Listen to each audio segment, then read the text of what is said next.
കഴിഞ്ഞ ദിവസം ഈ കൃപാസനത്തിന് വാദിക്കുന്നൊരു അനുഭവം ഉണ്ടായി. പൊള്ളത്തെ എഴുതുമ്പോൾ സ്ഥലമുണ്ട് അപ്പുറത്ത്, ഇതിന് നേരെ അപ്പുറത്താണ് പൊള്ളത്തൈ, റെയിൽവേ ക്രോസിൻ്റെ നേരെ അപ്പുറത്ത് പൊള്ളത്തൈയാണ്. അപ്പോൾ അവിടെ നിന്ന് ഒരു സഹോദരി, അതായത് ദീപ്തി എന്ന് ഒരു സാക്ഷ്യം പറഞ്ഞ് ഇന്നലെ. ദീപ്തിയുടെ സാക്ഷ്യം ഭയങ്കര രസമാണ്. അപ്പോൾ എനിക്ക് സന്തോഷമായി, കാര്യം കൃപാസനം വാദിക്കലാണല്ലോ. അപ്പോൾ എന്താ ദീപ്തിയുടെ സാക്ഷ്യം എന്ന് ചോദിച്ചു കഴിഞ്ഞാൽ, ദീപ്തി ഒരു മലയാള സ്റ്റുഡൻ്റാണ്, മലയാളം മീഡിയത്തിൽ പഠിച്ച ആളാണ്. അപ്പോൾ അവൾക്കാണെങ്കിൽ ഈ IELTS എഴുതാൻ പറ്റത്തില്ല. സ്പീക്കിംഗ് ഇല്ല, റീഡിംഗ് ഇല്ല, റൈറ്റിംഗ് ഇല്ല, എല്ലാ മൊഡ്യൂൾസും പോകും.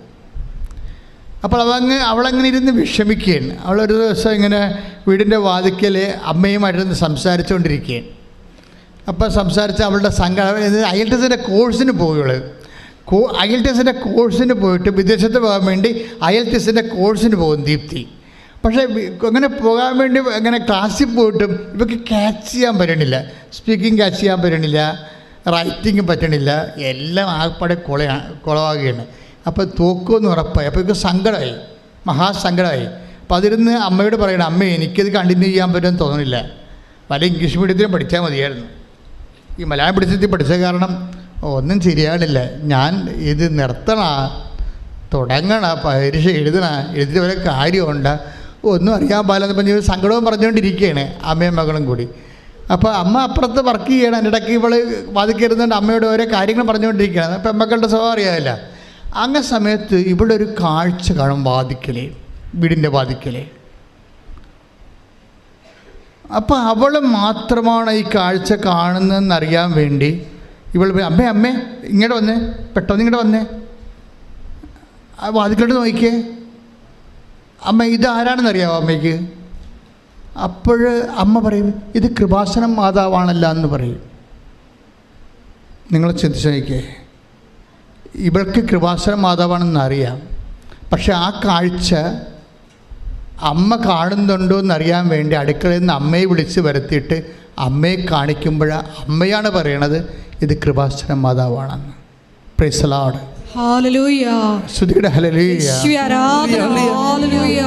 യേശുവേ ലോകത്തിന്റെ വിവിധ ഭാഗങ്ങളിൽ പ്രത്യക്ഷപ്പെട്ടുകൊണ്ട് മക്കളെ സാന്ത്വനിപ്പിക്കുന്നതിന് നന്ദി പറയുന്നു. ഇപ്പം മനസ്സിലായില്ലേ, അമ്മ പ്രത്യക്ഷപ്പെട്ടുകൊണ്ടിരിക്കുന്ന എല്ലാവർക്കും. ഇതെല്ലാം അഭ്യസ്തവിദ്യരാണ്, അവരനുഭവിച്ച അമ്മയും മകളും കൂടി സന്ധ്യയ്ക്ക് തന്നെ ഓടി കൃപാസനത്തിൽ വന്ന് ഈ കാഴ്ച കണ്ടവർ സംഭ്രമിച്ചു പോയി. അവരുടെ കൃപാസനത്തിൽ വന്ന് മാതാവിനെ നേരെ കണ്ട് സംസാരിച്ചു, പ്രാർത്ഥിച്ചു, സങ്കടം പറഞ്ഞു. അവർ തിരിച്ചു പോയപ്പോൾ അവർക്ക് എന്താ കിട്ടിയിരിക്കണത്? അതായത് ദീപ്തിക്ക് എന്താ കിട്ടിയത്? ധൈര്യം കിട്ടി. അമ്മ എന്താണ് ചെയ്യണത്? ധൈര്യമാണ് നമുക്ക് തരണത്. ഒരു കാഴ്ച കണ്ട, സ്വപ്നം കാണാം, ദർശനം കാണാം, നേരെ കാണാം, അങ്ങനെ കണ്ട ധൈര്യമാണ് നമുക്ക് കിട്ടണം. ആദ്യത്തെ ധൈര്യം. കാരണം അവൾക്ക് എന്താ സംഭവിച്ചത്? ഞാൻ മലയാളം മീഡിയമല്ലേ, എനിക്ക് ഇനി എഴുതാൻ പറ്റുമോ, എനിക്ക് എഴുതാൻ പറ്റും, ഞാൻ എഴുതി ജയിക്കുമോ, എത്ര കാലം എഴുതേണ്ടി വരും, ഇംഗ്ലീഷ് ഇപ്പോൾ മീഡിയത്തിൽ പോയി ആൾക്കാർ പോലും 5-6 പ്രാവശ്യം എഴുതിയിട്ടല്ല കിട്ടണത്, ഞാൻ ഇനി എങ്ങനെ ജീവിക്കും, എൻ്റെ ജീവിതത്തിൽ വല്ല മാർഗമുണ്ട്, ദൈവത്തിൽ വല്ല പദ്ധതി ഉണ്ട്, ഇങ്ങനെ സങ്കടം പ്രാർത്ഥനയാക്കി മാറ്റുന്ന സമയത്താണ് അമ്മ നേരെ വന്ന് നിൽക്കുന്നത്. ധൈര്യമായിരിക്കുക, ഈ വിഷയം നമ്മൾ കവർ ചെയ്യും. പിന്നെ അവൾ ധൈര്യത്തോടെ പഠിക്കാൻ പോയെങ്കിലും എല്ലാ ഞായറാഴ്ചയും ഇതുപോലെ, പണ്ട് ഇന്നിപ്പോൾ നമുക്ക് വ്യാഴാഴ്ചയാക്കിയതാണ്, എല്ലാ ഞായറാഴ്ച വന്ന് ഇവൾ ധ്യാനം കൂടും. പക്ഷേ ഉടമ്പടി എടുക്കത്തില്ല. ഉടമ്പടി എടുക്കുകയാണെങ്കിൽ കുറച്ചുകൂടി കമ്മിറ്റ്മെൻറ്റ് വേണ്ടേ? അപ്പോൾ അത് ഉടമ്പടി എടുക്കത്തില്ല. അമ്മയോട് വന്ന് കാര്യം പറയും. പലരുടെ അബദ്ധം അതാണ്, നിങ്ങളെയും മടിച്ചുകളല്ല. അതുകൊണ്ട് അമ്മയോട് വന്ന് കാര്യം പറഞ്ഞിട്ട് പോകും. പക്ഷേ ഇവൾ IELTS തോറ്റപ്പോൾ മനസ്സിലായി, ഞാൻ എപ്പോഴും പോയി അമ്മയടുത്ത് പോയി കാര്യം പറയും, പക്ഷെ ഞാൻ ഉടമ്പടി എടുത്തില്ലല്ലോ. അതായത് ഉടമ്പടി എന്ന് പറഞ്ഞാൽ നമുക്ക് കാര്യം പറഞ്ഞ പോലെ കാര്യമല്ല. ഉടമ്പടി വേറെ വിഷയമാണ്. ഉടമ്പടി എടുത്ത് കഴിയുമ്പോൾ നമ്മൾ സീരിയസ് ആയെന്നർത്ഥം. നമ്മൾ ദൈവത്തിൻ്റെ മുമ്പിൽ സീരിയസ് ആയി. പിന്നെ നമ്മളൊരു കക്ഷി, ദൈവം ഒരു കക്ഷി. നമ്മൾ ദൈവം നിബന്ധന വെക്കുന്നു, നമ്മൾ നിറവേറ്റാൻ തയ്യാറാകുന്നു, ദൈവം നമ്മുടെ നിയോഗത്തെ ഹോണർ ചെയ്യുന്നു. പിന്നെ ദൈവമായിട്ട് സഞ്ചാരമാണ് ശരിക്കും പറഞ്ഞാൽ. ഉടമ്പടി എന്ന് പറയുന്നത് ഒരു സഹസഞ്ചാരമാണ് ദൈവമായിട്ട്. അത് അമ്മയായത് കാരണം എല്ലാവർക്കും അത് ഫീൽ ചെയ്യുന്നുണ്ട്. അപ്പോൾ ഒന്ന് ഉടമ്പടി എടുത്ത് ഉടമ്പടി എടുത്തിട്ട് കൃത്യമായിട്ട് ഉടമ്പടി എടുത്തിട്ട് അവൾ പറയണത് എൻ്റെ ജീവിതം തന്നെ ഉടമ്പടി മാറ്റിക്കളഞ്ഞെന്നാണ്. എന്താണ് പറയണത്, എന്താ പ്രശ്നം വെച്ചാൽ ഉടമ്പടി എടുത്ത് കഴിഞ്ഞപ്പോൾ അരമണിക്കൂറല്ല വചനം വായിക്കേണ്ടത്. അപ്പോൾ അവളെ ഇരുന്നുകൊണ്ട് വാചനം വായിച്ച് 1.5 മണിക്കൂർ വരെ വാചനം വായിക്കാനുള്ള അഭിഷേകം കിട്ടി. അപ്പോൾ ചില ആൾക്കാർ അരമണിക്കൂർ വചനം വായിക്കാൻ പറഞ്ഞിട്ട് അഭിഷേകമില്ലാത്തൊരു 5 മിനിറ്റ് വായിച്ചിട്ട് പിന്നെ വായിക്കാം ബാക്കി പിന്നെ വായിക്കാമെന്ന് പറഞ്ഞ് മടക്കി വെച്ചിട്ട് പോകത്തില്ലേ. ഇതെല്ലാം പ്രശ്നമാണ് ശരിക്കും പറഞ്ഞാൽ. നിങ്ങൾ ഉടമ്പടിയിൽ പറഞ്ഞതല്ലേ അമ്മയോട് അരമണിക്കൂർ വചനം വായിച്ചോളാമെന്ന്, എന്നിട്ട് നിങ്ങൾ വായിച്ചിട്ടില്ലല്ലോ. പക്ഷേ ഇവർക്ക് കാര്യം അത് നിങ്ങളുടെ ഒരു ആവശ്യത്തിന് വേണ്ടി ഉടമ്പടി എടുത്തുകൊണ്ടാണ്. ആവശ്യത്തിന് വേണ്ടി ഉടമ്പടി എടുക്കുന്നവർ ദൈവത്തിന് അത്യാവശ്യമുള്ള കാര്യങ്ങളെ ചെയ്യത്തുള്ളൂ. അരമണിക്കൂർ വചനം വായിക്കാൻ പറഞ്ഞാൽ നിങ്ങൾ 10 മിനിറ്റ് വായിച്ചിട്ട് മടക്കി വെക്കും. രോഗികളെ കാണാൻ വേണ്ടി പറഞ്ഞാൽ എത്ര അടുത്ത് രോഗികൾ വല്ല വീട്ടിൽ കിടപ്പുണ്ടെങ്കിൽ പോയി കണ്ടെച്ച് നോക്കിയെന്ന് വെച്ചും പോരും, ആശുപത്രി പോകത്തില്ല. അപ്പോൾ എങ്ങനെ ഈ കുറുക്ക് വഴി ചെയ്യാം? കുറുക്ക് വഴി ഉടമ്പടിയുടെ നിബന്ധനകൾ കുറുക്ക് വഴിയോടെ ചെയ്യുന്ന ആൾക്കാർ വിചാരിക്കുക നിങ്ങളുടെ ആവശ്യത്തിന് വേണ്ടി ഉടമ്പടി എടുത്തതാണ്, ദൈവത്തിനകത്ത് പങ്കില്ല. ഒരിക്കലും ദൈവം അതിനകത്ത് പങ്കെടുക്കത്തുമില്ല. കാര്യം എന്താണ്? നിങ്ങളുടെ വയറ്റിപ്പഴപ്പാണെന്ന് ദൈവത്തിന് അറിയാം. ദൈവത്തിന് പ്രയോജനമില്ലല്ലോ. നിങ്ങൾ ചെയ്യേണ്ടത് ദൈവത്തിന് വേണ്ടി എന്നെ ജീവിക്കാൻ അനുവദിക്കണമെന്ന് പ്രാർത്ഥിക്കണം. ഇപ്പോൾ ദീപ്തിയുടെയൊക്കെ സാക്ഷ്യം അവസാനിക്കുമ്പോൾ എന്താ പറയണത്? ദീപ്തിയുടെ സാക്ഷിയൊക്കെ അവസാനിക്കും. ദീപ്തി പറയണത് ഞാൻ ഉടമ്പടി എടുത്തിരിക്കുന്നത് ജീവിത അവസാനം വരെയാണ്. അത് ദീപ്തി മാത്രമല്ല, അങ്ങനെ പറയുന്ന അക്രൈസ്തവ സഹോദരങ്ങളുണ്ട്. ഞാൻ ആ സാക്ഷ്യത്തെക്കുറിച്ച് പറയാം. ഇപ്പോഴെന്താ പ്രശ്നം വെച്ച് കഴിഞ്ഞാൽ ദീപ്തി എന്ന് പറയുന്ന സഹോദരി ഉടമ്പടി പ്രകാരം ജീവിക്കാൻ ക്രമീകരിച്ച് കഴിഞ്ഞപ്പോൾ ഒറ്റ എഴുതിയുള്ളൂ. ആ എഴുതിയിട്ട് റിസൾട്ട് വരുന്ന ദിവസം ഇവിടെ വന്നിരുന്നിട്ട് 9 വിശ്വാസ പ്രമാണം ചൊല്ലി അമ്മയുടെ മുമ്പിൽ നിന്നുകൊണ്ട് റിസൾട്ട് ഓപ്പൺ ചെയ്ത്. അപ്പം തന്നെ അമ്മ പറഞ്ഞതുപോലെ അവൾ ഫുൾ സ്കോർ ചെയ്ത് ആൾ ക്ലിയറായി. ജയിച്ചത് മാത്രമല്ല, പിന്നീട് ഇൻ്റർവ്യൂ, വിസ എല്ലാം. അവളെ പറയണത് ഞാനൊരു പ്രസംഗത്തിൻ്റെ കാര്യം പറഞ്ഞായിരുന്നു. നിങ്ങളുടെ ജീവിതം ഇപ്പോഴാമ പോലെ നിരങ്ങിക്കൊണ്ടിരിക്കുകയാണെന്ന് വിചാരിച്ചോ? ഉടമ്പടി എടുക്കുമ്പോൾ ആ ആമയെ ഒരാൾ എടുത്തോണ്ട് ഓടിയാൽ എങ്ങനെ ഇരിക്കും? ആമ ഇങ്ങനെ നിരങ്ങിക്കൊണ്ടിരിക്കുകയാണ്, പതുക്കെ പോയി. അപ്പം ആ ആമയെ കണ്ടിട്ട് ഒരാൾ ആ ആമയെ എടുത്തോണ്ട് ഓടിയാൽ എന്ത് സ്പീഡ് ഉണ്ടാവും ആമയ്ക്ക്? അതുപോലുള്ള സ്പീഡ് ഉടമ്പടിയിൽ ഉണ്ടാകുമെന്ന്. ഇത് ഇവളുടെ ഹൃദയത്തിൽ അങ്ങനെ തറച്ച്. ഞാൻ മറന്നുപോയി. അന്ന് ഈശോ എന്നെക്കൊണ്ട് പറയിപ്പിച്ചതാണ് പ്രസംഗത്തിൻ്റെ ഇടയ്ക്ക്. ഞാൻ ചിന്തിച്ച് പറഞ്ഞൊന്നുമല്ലത്. പക്ഷെ അവൾക്ക് വേണ്ടി അമ്മ പറയിപ്പിച്ചതാണ് എൻ്റെ ഉള്ളിലൂടെ. അതുപോലെ തന്നെ പെട്ടെന്നായിരുന്നു ആയിട്ട് ജയിച്ചു, പെട്ടെന്ന് വിസയായി, പെട്ടെന്ന് ഇൻ്റർവ്യൂ ജയിച്ചു, അതുപോലെ തന്നെ ജോലി ഓക്കെ ആയി. ഇപ്പോൾ ആൾ കയറിപ്പോയി. അപ്പോൾ ഇത്രയും പെട്ടെന്നാണ് ഇതെല്ലാം സംഭവിച്ചത്. ആമയും എടുത്തോണ്ട് ഓടിയ പോലെയും കൈയിട്ടിച്ച് കർത്താവിനെ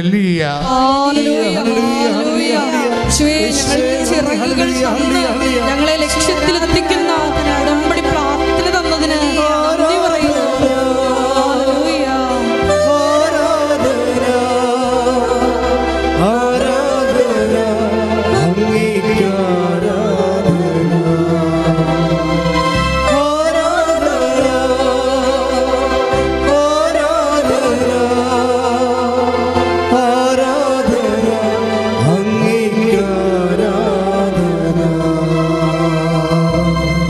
പരിശുദ്ധ പരമദിവ്യകാരുണ്യത്തിന്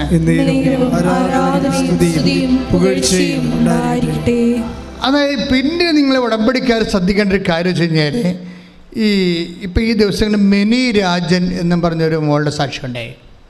അതും ഭയങ്കര, അത് അക്രൈസ്തവ സാക്ഷ്യമാണ്. നമുക്കറിയാമല്ലോ 50-50 ആൾക്കാർ സാക്ഷ്യം പറയണത്.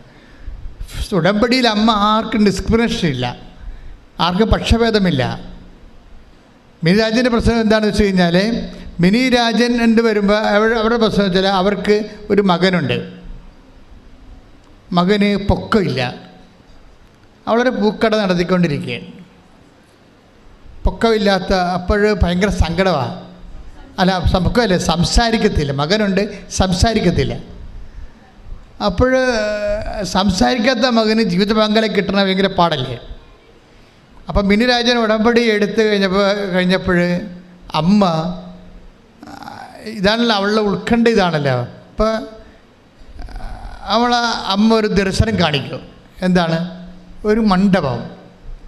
ഇപ്പോൾ നോൺ ക്രിസ്ത്യൻസൊക്കെ മണ്ഡപമല്ലേ ഉള്ളത്, ഞങ്ങൾക്ക് ഈ അൾത്താര ഉള്ളതുപോലെ മണ്ഡപം കാണിക്കും. മണ്ഡപത്തിൽ മാല ഇട്ടുകൊണ്ട് ഇവൻ്റെ മകൻ നിൽക്കും. അമ്മ കാണിക്കുന്നത് സ്വപ്നമാണ്. അപ്പോൾ എന്നിട്ട് ഒരു ജീവിത പങ്കാളിയെ കാണിക്കും, അവൾ മാലയിട്ട് നിൽക്കും. അപ്പോൾ മനസ്സിലാവും ഇത് അമ്മ കാണിച്ച്, അപ്പോൾ എൻ്റെ മകൻ്റെ കല്യാണം അമ്മ ഏറ്റെടുത്തത് മനസ്സിലാകും. അവൾക്ക് മനസ്സിലായല്ല, ചെറുക്കൻ പെണ്ണും കൂടി മാലയിട്ട് മണ്ഡപത്തിൽ നിൽക്കുന്നുണ്ട്, അത് കല്യാണമാണ്.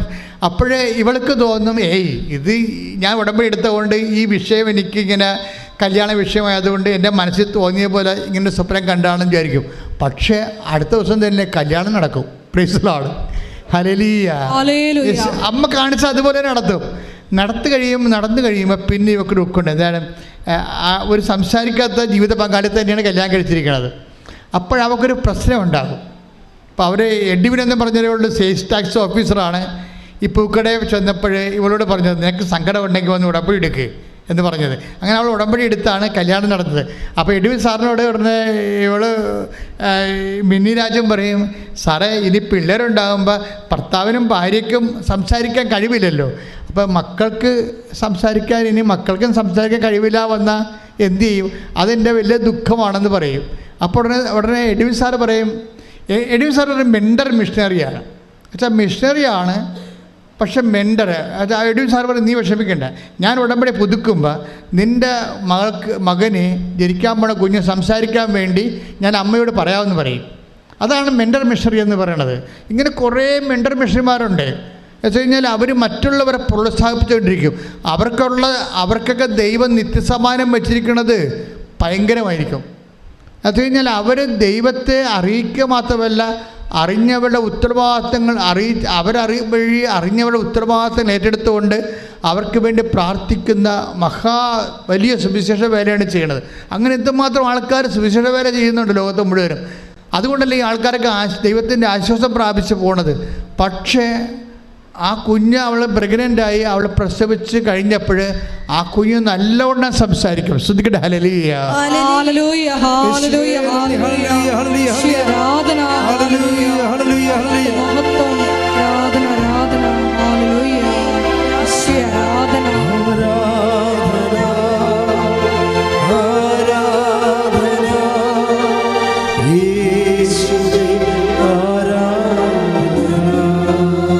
മിനിരാജിൻ്റെ സാക്ഷ്യം നിങ്ങൾ പറയുമ്പോഴേ എന്തുകൊണ്ടാണ് ആ സാക്ഷ്യം പറയണത്? ഉടമ്പടി മഹത്തരമാണെന്ന് പറയാനല്ല. ഈ ആൾക്കാരൊക്കെ എന്തുകൊണ്ടാണ് ഇവർക്ക് ഈ ഇടിമിന്നൽ പോലെ ദൈവം ഇവരോട് ഇടപെടണമെന്ന് ചോദിച്ചു കഴിഞ്ഞാൽ അതിന് ഒരു കാരണങ്ങളുണ്ട്. കാരണം ഇവരുടെ നിലപാടാണ് ഇതിൻ്റെ പ്രശ്നം. എൻ്റെ ടോപ്പിക്ക് അതാണ്. ഉടമ്പടി എടുക്കുമ്പോൾ ഒരു കോമൺ നിലപാടുണ്ട്. മിനിരാജൻ പറഞ്ഞ് അവസാനിപ്പിക്കുക എങ്ങനെയാണെന്ന് അറിയാമോ? അതായത് ഞാനിങ്ങനെ ഒരു കാര്യം കാണാൻ വേണ്ടി വന്ന് ഉടമ്പടി എടുക്കുകയല്ല ചെയ്യണത്. ഞാൻ ഈ ഉടമ്പടി അങ്ങോട്ട് ജീവിക്കുകയാണ് എൻ്റെ മരണം വരെ. എനിക്ക് വേണ്ടത് നിത്യതയാണെന്ന്. അതായത് നമ്മൾ ഉടമ്പടി എടുക്കുമ്പോൾ നമ്മളുടെ ഒരു കാര്യം കണ്ടു കഴിയുമ്പോൾ നമ്മൾ സ്റ്റോപ്പ് ചെയ്യും. എല്ലാ ആൾക്കാരും അങ്ങനെയാണ്. 15 ആൾക്കാരും 80% ആൾക്കാർ ആ കാര്യം കണ്ടു കഴിയുമ്പോൾ സ്റ്റോപ്പ് ചെയ്യും. ഞങ്ങൾക്കും അതിനോട് എന്താ പ്രശ്നം, ഉടമ്പടി എടുത്തപ്പോൾ അമ്മ 90 ദിവസം എന്നാണ് പറഞ്ഞത്. പിന്നെ ആൾക്കാർ ആ പ്രത്യേക അഭിഷേകം കൊടുത്ത കിട്ടിയ ആൾക്കാരാണ് പ്രത്യേകത അത് പുതുക്കിയിട്ട് അത് ഒരു ജീവിത രീതിയായിട്ട് കൊണ്ടുപോകുന്നത്. പിന്നീട് അവരുടെ ആവശ്യങ്ങൾക്ക് വേണ്ടി മാത്രമല്ല, ദൈവം തന്നെയാണ് ഞങ്ങളുടെ ആവശ്യമെന്ന് പറഞ്ഞുകൊണ്ട് ഉടമ്പടി നിൽക്കുന്ന ആൾക്കാരുണ്ട്. അവരാണിപ്പോൾ ഈ ചാര ഉടമ്പടിയൊക്കെ ആയത്. അമ്മയുടെ സിൽവർ ഗ്രേ ഉടമ്പടി ഉണ്ടല്ലോ, സിൽവർ ഗ്രേ ഉടമ്പടിയൊക്കെ എന്ത് കാണാൻ രസമാണെന്ന് അറിയാം. അത് കാണാം, ആ പേപ്പർ തന്നെ അമ്മ അനുഗ്രഹിച്ച് വിട്ടിരിക്കുകയാണ് സിൽവർ ഗ്രേ. അതായത് അവരെ സംബന്ധിച്ച് അവിടെ ആവശ്യങ്ങളൊന്നുമില്ല, അവരുടെ ആവശ്യങ്ങൾ ദൈവം തന്നെയാണ്. ദൈവത്തെക്കാൾ വലിയ ആവശ്യം എന്താ? മനുഷ്യനെ. അതുകൊണ്ടാണ് ഈ മിനി രാജൻ ഇങ്ങനെ പറയണം, ഞാനിതുകൊണ്ട് അവസാനിപ്പിക്കത്തില്ല, എനിക്ക് വേണ്ട നിത്യതയാണെന്ന്. ഞാൻ ഉടമ്പടി അങ്ങനെ ജീവിതം തുടരുകയാണെന്ന് പറഞ്ഞതിൻ്റെ കാരണം അതൊരു നിലപാടാണത്. അപ്പം ദൈവത്തിനറിയാം നിങ്ങൾ ദൈവം ഉടമ്പടി എടുക്കുമ്പോൾ നിങ്ങളറിയാം ഇത് തൽക്കാലത്തേക്ക് ഈ IELTS കൊണ്ട് അവസാനിപ്പിക്കുമോ, കല്യാണം കെട്ടണം കൊണ്ട് അവസാനിപ്പിക്കുമോ, കുഞ്ഞുങ്ങളുണ്ടാകാൻ കൊണ്ട് അവസാനിപ്പിക്കുമോ, വസ്തു വിൽക്കണം കൊണ്ട് അവസാനിപ്പിക്കുമോ, വിദേശത്ത് പോകണം കൊണ്ട് അവസാനിപ്പിക്കുമോ എന്ന് ദൈവത്തിന് നേരത്തെ അറിയാം. എൻ്റെ മക്കളെ, ഉടമ്പടി എങ്ങനെയാണ് നിങ്ങൾ അതിൻ്റെ നിലപാട്, നയം, സമീപനം അതൊക്കെ അർത്ഥവത്തായിട്ട് അറിഞ്ഞു കഴിഞ്ഞാൽ നമ്മൾ ഇതുകൊണ്ട് ഒത്തിരിയേറെ നമ്മളതിൻ്റെ നിലനിൽക്കും. ഇപ്പം മിനി രാജ്യം പറഞ്ഞ എന്താണ്, എനിക്ക് നിത്യതയാണ് വേണ്ടതെന്ന് പറയും. അതുകൊണ്ട് ഞാൻ അവസാനിപ്പിക്കാൻ തീരുമാനിക്കുന്നില്ല. കാരണം അത് പരിശുദ്ധാത്മാവ് അവരോട് പറയണതാണ്. നീ ഇതിനകത്ത് നിൽക്കുക, നിനക്ക് ഞാൻ നിത്യത തരും. അല്ലെങ്കിൽ അവർക്ക് അങ്ങനെ പറയാൻ പറ്റത്തില്ല. പരിശുദ്ധാത്മാവ് ഇവിടെ സിൻസിയറിറ്റി കണ്ടിട്ട്, സത്യസന്ധത കണ്ടിട്ട്, വസ്തുവിനെ അടിസ്ഥാനപ്പെടുത്തിയല്ല, വിഷയത്തെ അടിസ്ഥാനപ്പെടുത്തിയല്ല, ദൈവത്തെ അടിസ്ഥാനപ്പെടുത്തിയാണ് ഇവിടെ കരുക്കൾ നീക്കണമെന്ന് മനസ്സിലാക്കി കഴിഞ്ഞപ്പോൾ പരിശുദ്ധാത്മാവ് കൊടുത്ത നോട്ടാണത്. എന്താണ്? നിനക്ക് ഞാൻ നിത്യത അവകാശമാക്കി തരും, നീ നിലനിൽക്കാൻ പറയും, നീ നിൽക്കാൻ പറയും. കാര്യം ഒരു വിഷയം ദൈവത്തിനെ സംബന്ധിച്ചിടത്തോളം നിനക്കറിയാമല്ലോ, ദൈവത്തിൻ്റെ മുമ്പിൽ ഒരു പ്രശ്നത്തിൻ്റെ മണം കെട്ടാൽ മതി, ദൈവം അവിടുന്ന് പോകത്തില്ല. ഒരു രോഗത്തിൻ്റെ അതായത് വിഷയം വെച്ചാൽ, അതായത് നമ്മളുടെ ഒരു കേമത്വമോ പ്രാർത്ഥനയോ ഒന്നും ഇല്ലെങ്കിൽ പോലും ദൈവത്തിൻ്റെ സ്വാഭാവികമായ സ്വത്വമെന്ന് പറയണത് പ്രശ്നങ്ങളോട് പോസിറ്റീവായിട്ട് പ്രതികരിക്കണതാണ്. അതിൻ്റെ കാര്യം ദൈവത്തിൻ്റെ ഹൃദയം അലിഞ്ഞു പോകും. നമ്മുടെ ഒരു പ്രശ്നം കണ്ടു കഴിഞ്ഞാൽ അപ്പം തന്നെ ഹൃദയം അലിയും, മനസ്സലിഞ്ഞു പോകും. പണ്ട് അതായത് മനസ്സലിവ് ഈ ക്രിസ്തുവിൻ്റെ അവതാരത്തിന് ശേഷമാണ് ദൈവത്തിൻ്റെ മനസ്സലിവ് ഇത്രയും പ്രകടമായിരിക്കണത്. പഴയ നിയമത്തിലെ ദൈവത്തിൻ്റെ വെളിപാടുകളെല്ലാം അന്ന് തിന്മകൾ പെരുകിയത് കാരണം, മനുഷ്യരാശിക്ക് ദിശാബോധമില്ലാഞ്ഞത് കാരണം ദിശാബോധം കൊടുക്കാൻ വേണ്ടി കൽപ്പനകളും കൽപ്പന അനുസരിച്ച് നടക്കാത്തവർക്ക് ശാസ്ത്രീയ ശിക്ഷയുമായിട്ട് ദൈവത്തിൻ്റെ റാത്ത് ഓഫ് ഗോഡാണ് ഉണ്ടായിരുന്നത്. ഈ റാത്ത് ഓഫ് ഗോഡ് ഒരു പവറാണ്. ഈ പവർ തന്നെയാണ് പുതിയ നിയമത്തെ കൺവേർട്ട് ചെയ്തിട്ട് ഹൃദയാലിവായിട്ടും കരുണയായിട്ടും മാറിയിരിക്കുന്നത്. അപ്പോൾ കരുണയും ദൈവത്തിൻ്റെ ഒരു പവറാണ്.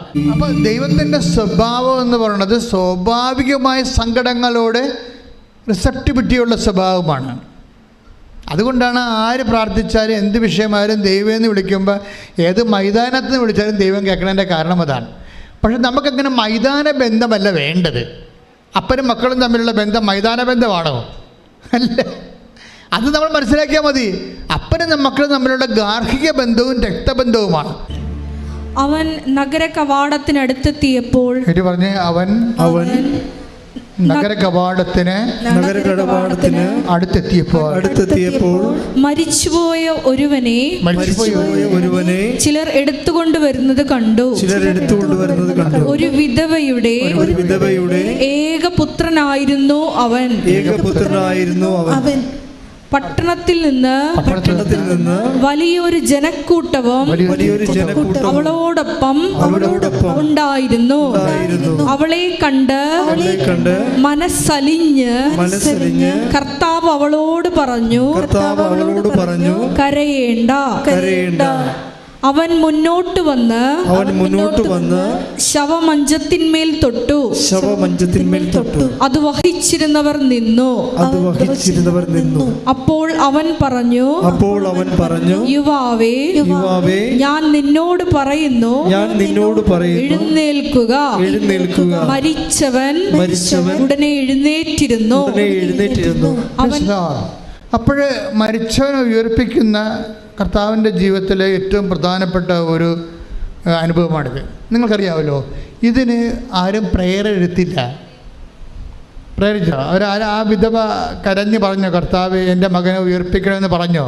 ഇല്ല, പറഞ്ഞില്ല.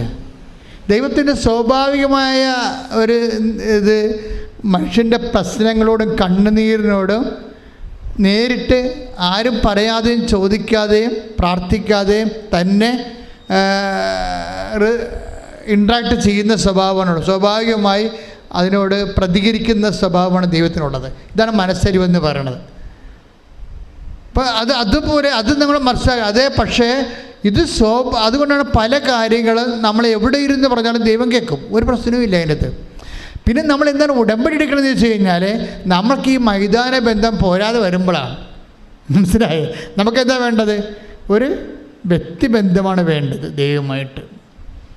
കാര്യം എന്താ കാര്യം വെച്ച് കഴിഞ്ഞാൽ നമ്മൾ ഉദ്ദേശിക്കുന്നത് നിത്യതയാണ് ഉദ്ദേശിക്കുന്നത്. അല്ലാതെ എന്തെങ്കിലും ഒരു വസ്തുവിന് വിഷയത്തിന് ദൈവം ഇടപെട്ടിട്ട് ഒരു ഭൗതിക ആനുകൂല്യം കിട്ടിയിട്ട് അപ്പം ജീവിച്ച് പോണ താൽക്കാലിക ബന്ധമല്ല. നമുക്ക് വേണ്ട എന്താണ്? നിത്യതയുടെ ബന്ധമാണ്. അതുകൊണ്ടാണ് നമ്മൾ സ്വകാര്യ ബന്ധം ഉണ്ടാകണമെന്ന് പറയണത്. നമ്മളെന്താ ചെയ്യുക? അവിടെയാണ് നമ്മുടെ സൽപ്രവൃത്തി ശുശ്രൂഷയൊക്കെ വരണത്. നമ്മൾ എന്തുമാത്രം സൽപ്രവൃത്തിയാണ് ഉള്ളത്. മൈതാനത്ത് നിന്ന് പ്രാർത്ഥിക്കുക മുടക്കമൊന്നുമില്ലല്ലോ. അപ്പോൾ ദൈവമായിട്ട് നമുക്ക് സ്വകാര്യ ബന്ധം ഉണ്ടാകുന്നില്ല. നമുക്ക് ക്ലെയിമുമില്ല. എന്നാ ക്ലെയിം നമുക്കുണ്ട്? ഉടമ്പടിയിലാകുമ്പോൾ നമുക്ക് ക്ലെയിമുണ്ട്. നമുക്കറിയാം, ക്ലെയിം എന്ന് പറയുന്നത് മെരിറ്റാണ്. ഈ ദിവസങ്ങളിൽ ക്ലെയിം ഉണ്ടായിട്ട് പോലും രക്ഷപ്പെടാഞ്ഞ ഒരു ഡോക്ടർ സാക്ഷ്യം പറഞ്ഞു. ഡോക്ടർ ദേവിയുടെ സാക്ഷ്യം കിടപ്പുണ്ട് നമ്മുടെ ഈ ദിവസങ്ങളിൽ പറഞ്ഞതാണ്. ഡോക്ടർ ദേവിയുടെ പ്രശ്നമുണ്ട്, അവർക്ക് ക്ലെയിം ഉണ്ട്. അല്ല 23 അവർ ഒരു ഫിസിയോളജി അതായത് ഹ്യൂമൻ ബോഡിയുടെ ഫിസിഷ്യനാണ് അവർ. പക്ഷേ അവർക്ക് ഒരു അവർ കോളേജിൽ പഠിപ്പിക്കുകയാണ്, ഗസ്റ്റ് ലെക്ചറായിട്ട് പഠിപ്പിക്കുകയാണ്. എത്ര കൊല്ലമായി? 23 കൊല്ലം. 23 കൊല്ലം ഒരു കോളേജിൽ ഒരു ഡോക്ടർ ഗസ്റ്റ് ലെക്ചറായിട്ട് പഠിപ്പിക്കുകയാണ്. ഡോക്ടർ ദേവി കുറേ നാൾ കഴിഞ്ഞപ്പോൾ അവർക്ക് മനസ്സിലായി ഇനിയിപ്പോൾ കുറച്ച് കഴിയുമ്പോൾ റിട്ടയർഡ് ആവും. 23 കൊല്ലം പഠിപ്പിക്കാൻ തുടങ്ങിയതാണ്. ഇത് ഇപ്പോഴും പെർമനൻ്റ് ആക്കിയിട്ടില്ല ആ കോളേജിൽ. അപ്പോഴവർ ആരോ പറഞ്ഞിട്ട് ഉടമ്പടി എടുക്കും. ആരോ പറഞ്ഞ് ഇവിടെ വന്ന് ഉടമ്പടി എടുക്കും.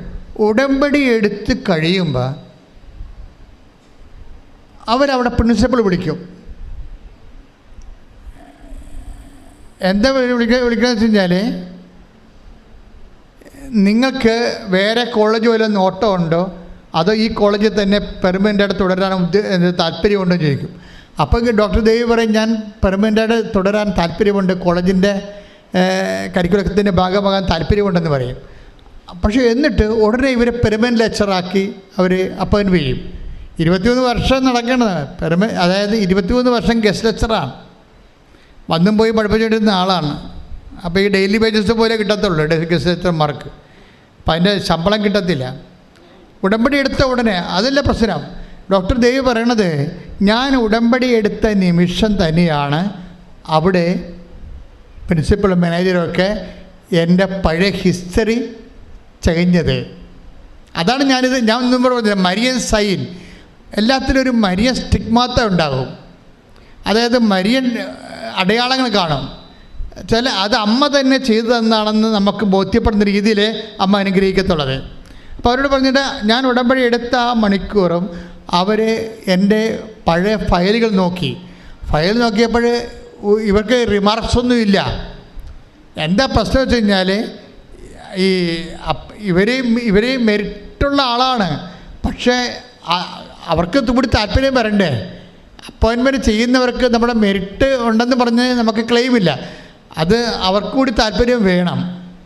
ഇപ്പം നമ്മൾ സഹകരണ സംഘത്തിലൊക്കെ പോയി പ്രൈവറ്റ് സംഘങ്ങളിലൊക്കെ ചെന്നുള്ള പ്രൈവറ്റ് ആയിട്ടുള്ള ഇൻസ്റ്റിറ്റ്യൂഷനിലൊക്കെ ചെല്ലുമ്പോൾ അതിൻ്റെ ബോർഡൊക്കെ ഞങ്ങൾക്ക് താല്പര്യം ഉണ്ടാകണം. മെരിറ്റ് ഉണ്ടായിട്ട് മാത്രം കാര്യമില്ല. അതുപോലൊരു അവസ്ഥയാണ് ഇവർക്ക് വന്നിരിക്കുന്നത്. പക്ഷേ ഉടമ്പടി എടുത്തോടുകൂടി അമ്മ പഴയ ഫയലെല്ലാം എടുപ്പിച്ചിട്ട് ഈ ആളെ മാർക്ക് ചെയ്ത് അവരുടെ മുമ്പിൽ അവതരിപ്പിക്കും. അയ്യോ, ഇത് വേണമെങ്കിൽ അമ്മ നേരിട്ട് പോയി ഫയലെടുത്ത് കളയും. അങ്ങനെയാണ് ഇപ്പോൾ അവർ സാക്ഷ്യം പറയണത്. പെട്ടെന്ന് അവരെ ദിവസങ്ങൾക്കുള്ളിൽ അവരെ പെർമനൻ്റായിട്ട് അവരെ അതിൽ അപ്പോയിൻറ്റ് ചെയ്യും. അവർ പറയും അസിസ്റ്റൻറ്റ് പ്രൊഫസറായിട്ട് അപ്പോയിൻറ്റ് ചെയ്യും. അവർ പറയും സാക്ഷ്യം, അവർ ഇൻ്റലക്ച്വൽ ലേഡിയാണ്, അവരൊരു ലേണർ ലേഡിയാണ്. അവരെ ഉടമ്പടിയെ സമീപിക്കുന്ന രീതി കണ്ടില്ലേ? എന്തുകൊണ്ടാണ് ഇത്ര ഇൻ്റലക്ച്വൽ? ഇപ്പം അവരുടെ കയ്യിൽ തന്നെ കയ്യിൽ ഭയങ്കര വർഷങ്ങൾ പഴക്കമുള്ള ഒരു പരുവുണ്ട്. അതിങ്ങനെ പഴുത്തും നീര് വന്നും ഒക്കെ ഇരിക്കുകയാണ്. പഴുത്തും നീര് പലതരത്തിൽ ഓയിൻമെൻറ്റ്സൊക്കെ അവിടെ പേട്ടറുണ്ട്. പക്ഷെ പിന്നെയും പഴുക്കും, പിന്നെയും നീര് വരും, കൈ വണ്ണച്ചിരിക്കും, പിന്നെ കുഴിനകം പോലെ പോയി. അത് അവസാനത്തിന് അവർ ഇതെടുത്തിട്ട് ഉടമ്പടി തൈലമെടുത്ത വിശ്വാസപ്രമാണം ചൊല്ലി ആ കുഴിനകത്ത് ഡോക്ടറാണെന്ന് വിചാരിക്കണം. നമ്മളെപ്പോഴും ചിന്തിക്കേണ്ടത്, അമ്മ ഈ വിമർശനങ്ങൾ ആൾക്കാരെ പുറത്ത് ബുദ്ധിയും ബോധവും ഇല്ലാത്തവൻ കാര്യമറിയാതെ അനുഭവജ്ഞാനമില്ലാതെ എന്തൊക്കെ വിളിച്ച് പറയുമ്പോൾ അതിൻ്റെ ഇരട്ടി അടയാളങ്ങൾ വിദ്യാഭ്യാസമുള്ളവരെ കൊണ്ട് അമ്മ ഇവിടെ ചെയ്യിച്ചു മാറ്റുന്നുണ്ട്. അത് തന്നെ ഓർക്കണം. ഇത് സംഗതി ഇവിടെ ചെന്ന് ഈ അടുത്ത കാലത്ത് ഇതുകൊണ്ട് അവസാനിക്കത്തില്ല.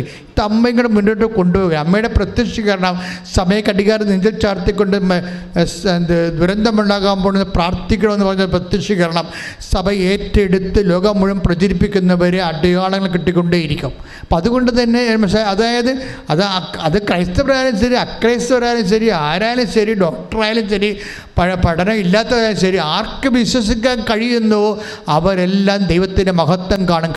നിങ്ങൾ ഉടമ്പടിയോട് കാര്യമാത്ര പ്രസിദ്ധമായ ഒരു പ്രഗ്മാറ്റിക് ആയിട്ടുള്ള യൂട്ടിലിറ്റേറിയൻ ആയിട്ടുള്ള ഒരു ഇതുകൊണ്ട് എന്തെങ്കിലും നേടണമെന്ന് മാത്രമുള്ള ഉദ്ദേശമാണ്, ആ വിഷയത്തിൽ ദൈവമില്ല എന്നാണെങ്കിൽ തീർച്ചയായിട്ടും ഉടമ്പടി കുറച്ച് കഴിയുമ്പോൾ നിങ്ങളുടെ ഉടമ്പടി കരിഞ്ഞു പോകാൻ സാധ്യതയുണ്ട്. നിങ്ങൾക്കിതിനെ എപ്പോഴും ഫ്ലഷായിട്ട് എവർഗ്രീൻ ഫുൾ ഓഫ് സാപ്പായിട്ട് നിർത്തണമെന്നുണ്ടെങ്കിൽ നിങ്ങൾക്ക് നിത്യതയെക്കുറിച്ചുള്ള കൺസെപ്റ്റ് ഉണ്ടാകണം. നിത്യതയെക്കുറിച്ച്. കാര്യം ഇത് 90 ദിവസം കൊണ്ട് അവസാനിക്കണമല്ല. ഞാനും ദൈവവും തമ്മിലുള്ള ബന്ധം, ഞാൻ വിശുദ്ധിയിലും ബൈബിൾ വായനയിലും അതുപോലെ തന്നെ രോഗികളെ കാണുന്നതിലും പരസ്നൊക്കെ ഉപപ്രവർത്തനങ്ങളിലും ഞാൻ എൻ്റെ ജീവിതത്തിൻ്റെ ശൈലിയാക്കി മാറ്റിക്കൊണ്ട് ദൈവമായിട്ടൊരു നിത്യ ഉടമ്പടി ജീവിക്കുക എന്നുള്ളൊരു ബോധം ഉണ്ടാക്കിയെടുത്താൽ ഉടമ്പടി ഇങ്ങനെ പുഷ്കലമായി അങ്ങനെ നിന്നോളും. അതായത് വളരെ എവർഗ്രീനായിട്ട് നിൽക്കും. അപ്പോൾ ഇത് അല്ലെങ്കിൽ ഇത് കുറച്ച് വരണ്ട് പോകാനുള്ള കുറച്ച് കഴിയുമ്പോൾ നിങ്ങൾക്ക് കോട്ടുവായും ബൈബിൾ അരമണിക്കൂർ വായിക്കാനുള്ള 10 മിനിറ്റായിട്ട് വായിച്ചു, പിന്നെ 5 മിനിറ്റായിട്ട് വായിച്ചു, പിന്നെ വായിക്കാൻ മറന്നുപോയി. അപ്പോൾ അതൊക്കെ എല്ലാം പറഞ്ഞത് നിങ്ങളുടെ വിഷയത്തിന് മാത്രമേ നിങ്ങൾക്ക് താല്പര്യമുള്ളൂ, ദൈവത്തിന് താല്പര്യമില്ലെന്നാണ് എൻ്റെ അർത്ഥം. ദൈവത്തോട് താല്പര്യമില്ല, നിങ്ങളുടെ വിഷയത്തോട് മാത്രമേ. ഇതൊരു അപകടമാണ്. ഇതിനെങ്കിൽ നിങ്ങൾ ആർക്കെങ്കിലും അങ്ങനെ ഒരു തെറ്റിൽ പോയിട്ടുണ്ടെങ്കിൽ നിങ്ങൾ തിരിച്ചു വരണമെന്നാണ് എൻ്റെ അഭിപ്രായം. എന്താ കാര്യം വെച്ച് കഴിഞ്ഞാൽ ദൈവം ഒരു മനുഷ്യൻ്റെ ദുഃഖവും ദുരിതവും വേദനയും രോഗവും പട്ടിണിയും കടപ്പാടും കഷ്ടപ്പാടും ഇങ്ങനെയുള്ള എല്ലാ വിഷയങ്ങളോടും കറക്റ്റായിട്ട് ഈസിയായിട്ട് സ്പോണ്ടേനിയസ് ആയിട്ട് സ്വയം പ്രേരിതമായിട്ട് ആക്ടിവിറ്റി ചെയ്യും. അതാണ് നമ്മൾ ഈ വിധവയുടെ മകനെ കാണുമ്പോൾ അവൻ്റെ അമ്മ വിധവയാണ്, ഭർത്താവ് മരിച്ചതെന്ന് കർത്താവിനറിയാം. അവൻ യുവാവാണ്, അവന് ജീവിതം ഉണ്ടെന്നറിയാം. ഇനിയും അതുപോലെ തന്നെ ഇവർക്ക് വേല എടുത്ത് കൊടുക്കാൻ അവൻ മാത്രമേ ഉള്ളെന്നറിയാം. ഇങ്ങനെ കുറേ ഹ്യൂമൻ ഗ്രൗണ്ട് ഓഫ് റീസൺസ് ഉള്ളത് കൊണ്ടാണ് ദൈവം പ്രാർത്ഥിക്കാതെ അവൻ്റെ മേൽ ഇടപെട്ടത്. അത് ദൈവത്തിൻ്റെ പരിപാലനയുടെ ഭാഗമാണ്. പക്ഷേ ഇത്തരം പരിപാലനകൾ നിലനിർത്തിക്കൊണ്ടുപോകാൻ എന്താ മാർഗം? ഇത്തരം പരിപാലനകൾ നിലനിർത്തിക്കൊണ്ടുപോകാനുള്ള മാർഗം നമ്മൾക്കും ആ ദൈവത്തോടുള്ള അടുപ്പവും അതുപോലെ തന്നെ ആത്മബന്ധവും ഒരു താൽക്കാലികമായ അവസ്ഥയിൽ നിലനിർത്താതെ ദൈവം ഉള്ളിടത്തോളം കാലം, നമ്മുടെ ആത്മാവ് ഉള്ളിടത്തോളം കാലം ദൈവം നമ്മളെ അഡ്രസ്സ് ചെയ്ത് ജീവിക്കേണ്ട ഒരാളാണെന്ന ബോധ്യത്തിൽ ദൈവസ്നേഹത്തിൽ നിങ്ങളുടെ വിശ്വാസം പ്രഖ്യാപിക്കാൻ ഒരു മാനസികാവസ്ഥ രൂപപ്പെടുത്തിയെടുത്താൽ, ഇപ്പം തന്നെ ഞാൻ ചതോർക്കുകയും ഇപ്പോൾ 10 താലന്ത് കൊടുത്ത ആൾക്കാരുണ്ട് ബൈബിളിൽ, 2 താലന്ത് കിട്ടിയ ആൾക്കാരുണ്ട്. Text bird of God 25 Mathai 25:18 1 താലന്ത് കിട്ടിയ ആൾക്കാരുണ്ട് ഇല്ലേ? എന്തുകൊണ്ടാണ് ഇവർക്ക് ഇങ്ങനെ കൊടുത്തത്? എല്ലാവർക്കും ഒരുപോലെ കൊടുക്കാൻ പാടില്ലേ? This is my question, my private question. ഒരു സ്വകാര്യ ചോദ്യമാണ്. കർത്താവിൻ്റെ കഥയിൽ പറഞ്ഞിരിക്കണത് എന്താണ്? അനുഭവമാണല്ലോ കഥയായിട്ട് മാറണത്. എന്താ കഥയിൽ പറഞ്ഞിരിക്കണത്? മത്തായി 25 അധ്യായം 14 മുതലുള്ള തിരുവചനങ്ങൾ. മത്തായി 25:14 മുതൽ. ഒരുവൻ യാത്ര പുറപ്പെടുന്നതിന് മുമ്പ് ഭൃത്യന്മാരെ വിളിച്ച് തൻ്റെ സമ്പത്ത് അവരെ ഭരമേൽപ്പിച്ചതുപോലെയാണ് സ്വർഗരാജ്യം. ദൈവരാജ്യത്തെക്കുറിച്ച് പറയണതാണ്. അവൻ ഓരോരുത്തൻ്റെയും കഴിവനുസരിച്ച് ഒരുവന് 5 താലന്തും മറ്റൊരുവന് 2ഉം വേറൊരുവന് 1ഉം കൊടുത്ത ശേഷം യാത്ര പുറപ്പെട്ടു. അപ്പോൾ താലന്ത് എന്ന് പറഞ്ഞ സ്വർണ്ണ നാണയമാണ്. ഒരുത്തിന് എന്ത് കൊടുത്ത്? ഒരുത്തിന് 5, വേറൊരുത്തിന് 2, വേറൊരുത്തിന്. എങ്ങനെയാണ്? കഴിവനുസരിച്ചാണ്. സിവിൽ പോയിൻ്റ് നോക്കിയിട്ട് കൊടുത്തിരിക്കുകയാണ്. ബാങ്കുകാർ പറയണ സിവിൽ പോയിൻ്റ് ഇല്ലേ എന്ന് വെച്ചാൽ തിരിച്ചടക്കാനുള്ള കഴിവേ. തിരിച്ചടക്കണത് ഭയങ്കര പ്രശ്നമാണേ. ബാങ്കിൽ മാത്രമല്ല, ദൈവത്തിലും തിരിച്ചടവിന് പ്രശ്നം. സ്പോണ്ടേനിയസ് ആണെന്ന് പറഞ്ഞിട്ട് കാര്യമില്ല. തിരിച്ചടവുണ്ടോ ഇല്ല എന്ന് നോക്കും ദൈവം. ഓരോരുത്തരുടെയും കഴിവനുസരിച്ചാണ്, റീഫണ്ടിങ് കപ്പാസിറ്റി നോക്കിയിട്ടാണ് ദൈവം അനുഗ്രഹം കൊടുക്കണത്. ഈ ഉടമ്പടി എന്താ ചെയ്യണമെന്ന് വെച്ച് കഴിഞ്ഞാൽ നിങ്ങളുടെ റീഫണ്ടിങ് കപ്പാസിറ്റി കൂട്ടും.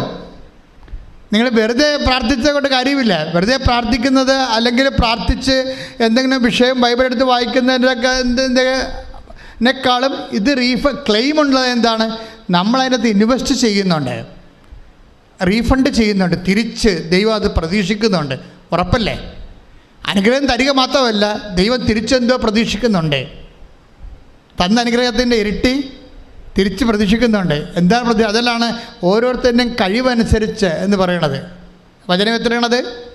25:15. ഓരോരുത്തരുടെയും കഴിവനുസരിച്ച് ഒരാൾക്ക് 5 താലന്ത്, ഒരാൾക്ക് 2 താലന്ത്, ഒരാൾക്ക് 3 താലന്ത്, ഒരാൾക്ക് 2 താലന്ത്, ഒരാൾക്ക് 1 താലന്ത്. അവസാനം 1 താലന്ത് കിട്ടിയവൻ എന്നാ ചെയ്തിരിക്കണത്?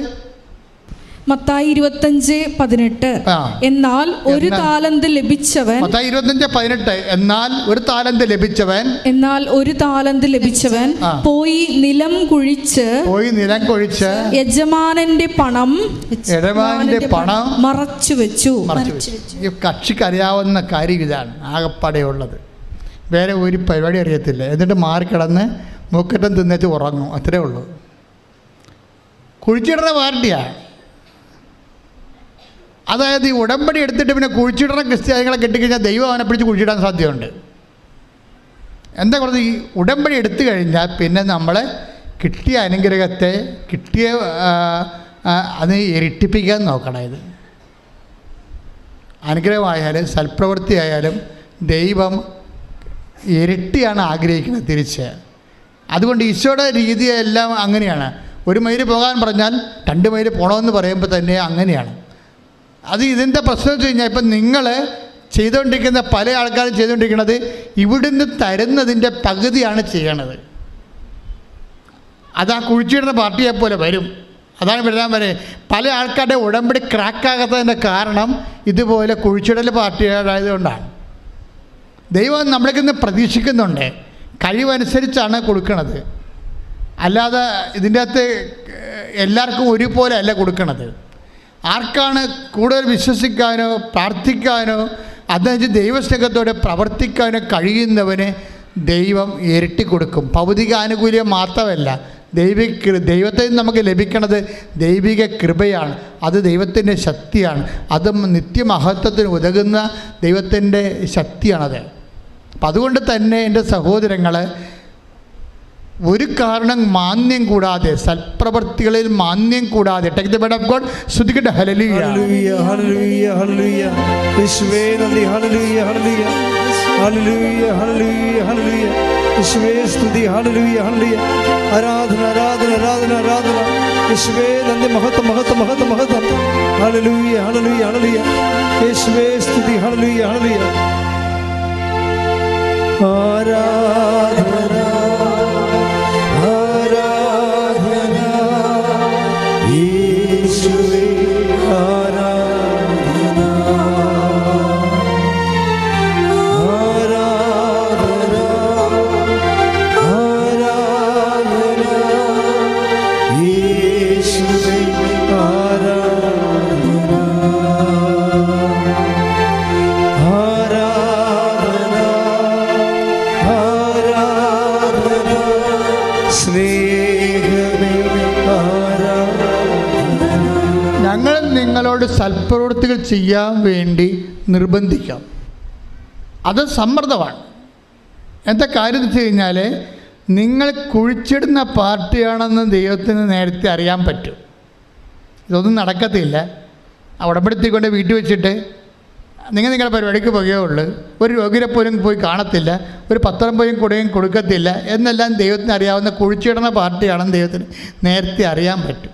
ആ കുഴിച്ചിടുന്ന പാർട്ടിയോട് ദൈവം ചോദിക്കുന്ന ചോദ്യങ്ങളുണ്ട്. ചോദിച്ചേ. Take the word of God. സ്തുതിക്കട്ടെ. ഹല്ലേലൂയ, ഹല്ലേലൂയ, ഹല്ലേലൂയ, ഹല്ലേലൂയ, ഹല്ലേലൂയ. യേശുവേ നന്ദി. യേശുവേ സ്തുതി. ഹല്ലേലൂയ, ഹല്ലേലൂയ, ഹല്ലേലൂയ, ഹല്ലേലൂയ, ഹല്ലേലൂയ, ഹല്ലേലൂയ, ഹല്ലേലൂയ. യേശുവേ ആരാധന, ആരാധന, ആരാധന, ആരാധന. ഹല്ലേലൂയ. വായിച്ചോളൂ. യജമാനൻ പറഞ്ഞു, ദുഷ്ടനും മടിയനുമായ ഭൃത്യ, ഞാൻ വിതയ്ക്കാത്തിടത്ത് കൊയ്യുന്നവനും വിതറാത്തിടത്ത് നിന്ന് ശേഖരിക്കുന്നവനും ആണെന്ന് നീ മനസ്സിലാക്കിയിരുന്നല്ലോ. എൻ്റെ നാണയം നീ പണവ്യാപാരികളുടെ പക്കൽ നിക്ഷേപിക്കേണ്ടതായിരുന്നു. ഞാൻ വന്ന് എൻ്റെ പണം പലിശ സഹിതം വാങ്ങുമായിരുന്നു. ആ താലന്ത് അവനിൽ നിന്നെടുത്ത് 10 താലന്തുള്ളവന് കൊടുക്കുക, ഉള്ളവന് നൽകപ്പെടും. ദുഷ്ടനും മടിയനുമായ വൃത്തിയിൽ ഉള്ളത് കൂടി എടുക്കുകയാണ്. ഇതാണ് പ്രശ്നം. ഇത് നമ്മളുടെ ജീവിതത്തിൽ നമ്മൾ നേരെ ചൊവ്വേ കാണുന്ന വിഷയങ്ങളാണ്. പല ആൾക്കാർ ഉടമ്പടി എടുത്തിട്ട് പകുതിക്കിട്ട് കളഞ്ഞില്ലേ? പകുതിക്കിട്ട് കളഞ്ഞവരൊക്കെ ഇത് കേൾക്കുമ്പോൾ തിരിച്ച് അനേകം ആയിരക്കണക്കിന് ആൾക്കാരാണ് ആദ്യ കാര്യങ്ങളിൽ വന്നിട്ട് ഉടമ്പടി എടുത്തിട്ട് കാര്യം മനസ്സിലാകാതെ കുറച്ച് ചെയ്യാതെ പോണത്. അവർ കാര്യം മനസ്സിലാക്കി ഇപ്പോൾ ആൾക്കാർ ഒത്തിരി പേര് ഉടമ്പടി എടുത്ത് അവർ രക്ഷപ്പെട്ട് കഴിഞ്ഞപ്പോഴാണ് അവർ വീണ്ടും ഉടമ്പടി കാര്യങ്ങൾ മനസ്സിലാക്കി രണ്ടാമത് പുതുക്കി ഭംഗിയായിട്ട് കൊണ്ടുപോകണത്. എന്നുവെച്ചാൽ നമ്മളെ കൃത്യം സത്യസന്ധരാണെങ്കിൽ അല്ലെങ്കിൽ ദുഷ്ടനും മടിയനുമായ ഭൃത്യാന്നല്ലേ വിളിക്കണത്. അപ്പം സ്വാഭാവികമായിട്ടും ഉടമ്പടിയിലുള്ള സൽപ്രവൃത്തികൾ ദൈവസ്നേഹത്തോടെ തന്നെ ചെയ്യണം. ഇപ്പോൾ തന്നെ എഡ്വി സാറിൻ്റെ സാക്ഷ്യം മിനി രാജൻ എന്താ പറയണത്? സാറിനോട് പറഞ്ഞപ്പോൾ സാറാണ് എന്നെ വന്ന് വിളിച്ചത്. ഞാൻ എങ്ങനെയാണ് സാറേ ആലപ്പുഴ പോകണമെന്ന് ചോദിക്കുമ്പോൾ ഞാൻ നിന്നെ കൊണ്ടുപോകാം, വണ്ടി സ്ഥലമുണ്ടെന്ന് പറഞ്ഞ് കൊണ്ടുപോകണമെന്നില്ല. കണ്ടില്ലേ? അതൊക്കെ പ്രേക്ഷിത പ്രവർത്തനങ്ങളാണ്. അപ്പോൾ ഇനി അവളോട് ചോദിക്കുമ്പോൾ അവൾ ചോദിക്കും, ഇനി ഈ സംസാരിക്കാതെ അപ്പുറത്ത് അപ്പനും അമ്മയും സംസാരിക്കാത്ത ആളാണെങ്കിൽ മക്കളെ ഇനി ഊമ്പരായി കഴിഞ്ഞാൽ ജനിച്ചാൽ എന്ത് ചെയ്യും സാറേ? അത് കുഴപ്പമില്ലേ, ഞാൻ ഉടമ്പടി പുതുക്കുമ്പോൾ നിൻ്റെ മകൻ്റെ കാര്യം കൂടി വെച്ചേക്കാം. അപ്പോൾ ഇതാണ് മെൻഡർ എന്ന് പറയണത്. ഇതുപോലെ കൊടുത്തവൻ അതിനെ ഇരട്ടിയാക്കുന്നുണ്ട് പ്രേക്ഷിത പ്രവർത്തനങ്ങളിലൂടെ. ചില ആൾക്കാർ കാര്യങ്ങൾ അറിയാൻ പാടില്ലാതെ എനിക്ക് ചില സമയത്ത് ഇവിടെ ഒന്ന് ചോദിക്കണം, കേൾക്കാം, ഈ ഉടമ്പടി തൈലം എന്താണ് ചെയ്യേണ്ടത്? കൊള്ളാം. അപ്പോൾ ക്ലാസ്സിൽ ഉറങ്ങിയിരുന്നു, അവിടെ മുകളിൽ പോയിരുന്ന് ഉറങ്ങിയിട്ട് ഇത് എന്ത് ചെയ്യണമെന്ന് ആകാശപ്പം അറിയാതെ തിരിയും പിടിച്ചുകൊണ്ട് തീപ്പിശാച്ചപ്പോൾ അങ്ങടിക്കണം തുടങ്ങണം കാണാൻ ചില ആൾക്കാർ. അപ്പോൾ ഇങ്ങനെയുള്ള അലപരാധികളെ ഉടമ്പടി എടുത്തിട്ടുണ്ട്. അപ്പം നിങ്ങൾ ആർക്കെങ്കിലും തെറ്റിപ്പോയിട്ടുണ്ടെങ്കിൽ നിങ്ങൾ ഇന്ന് പോലെ കറക്റ്റ് ചെയ്യാൻ വേണ്ടിയാണ് അച്ഛൻ ശാസിക്കുന്നത്, അല്ല നിങ്ങളെ വഴക്കിടുകയല്ല. നിങ്ങളെ ശാസിക്കുന്നതിൻ്റെ കാര്യത്തിൽ കറക്റ്റ് ചെയ്താൽ നിങ്ങൾക്ക് നിങ്ങളുടെ വിഷയം നടക്കും, ദൈവത്തിനെയും കിട്ടും. അതാണ് ഉടമ്പടി എടുത്താൽ 2 കാര്യങ്ങളുണ്ട്. നിങ്ങൾക്ക് നിങ്ങളുടെ വിഷയം നടക്കും, പിന്നെ എന്താണ്? ദൈവത്തിനെയും കിട്ടും. പിന്നെ ദൈവത്തിനെ കിട്ടിക്കഴിഞ്ഞാൽ നമുക്കറിയാമല്ലോ ആത്മധൈര്യമുണ്ടാകും. കഴിഞ്ഞ ദിവസങ്ങളൊരു സാക്ഷ്യം ഉണ്ടായി. ശ്രുതിക്കട്ടെ, ഹല്ലേലൂയ.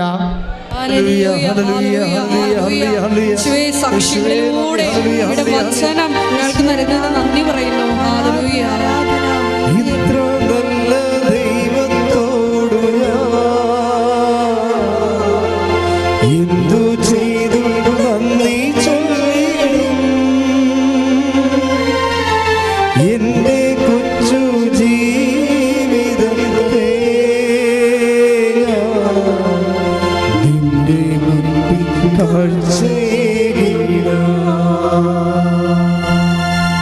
കഴിഞ്ഞ ദിവസങ്ങളിലൊരു സാക്ഷ്യം ഉണ്ടായി.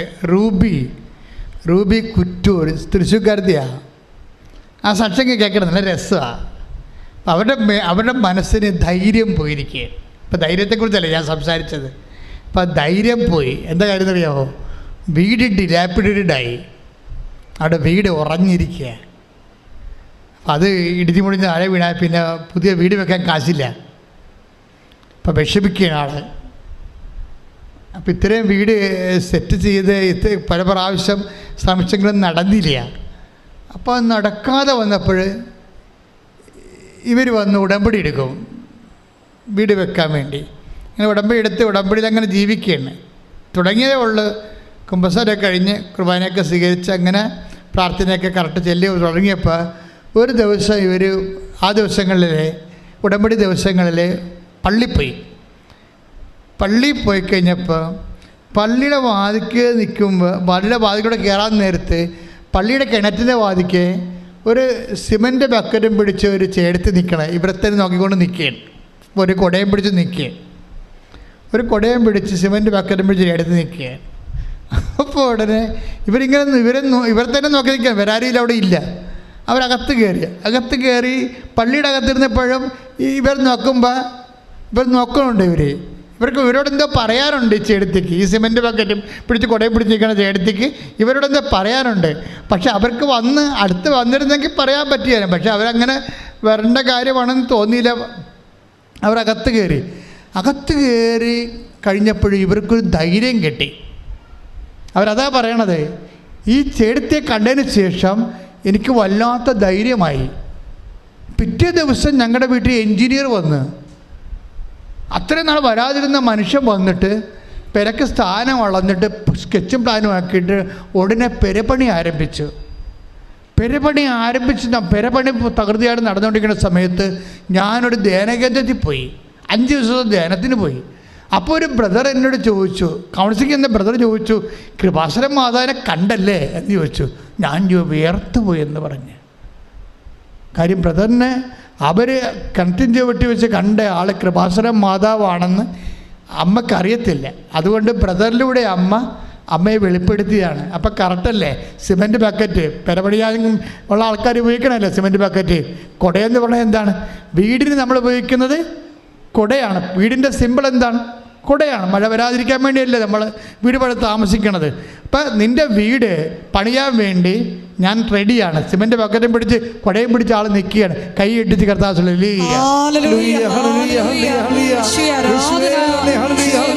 ഞങ്ങളുടെ കൂടെ സഞ്ചരിക്കുന്ന അവിടുത്തെ സാന്നിധ്യത്തിന് നന്ദി പറയുന്നു.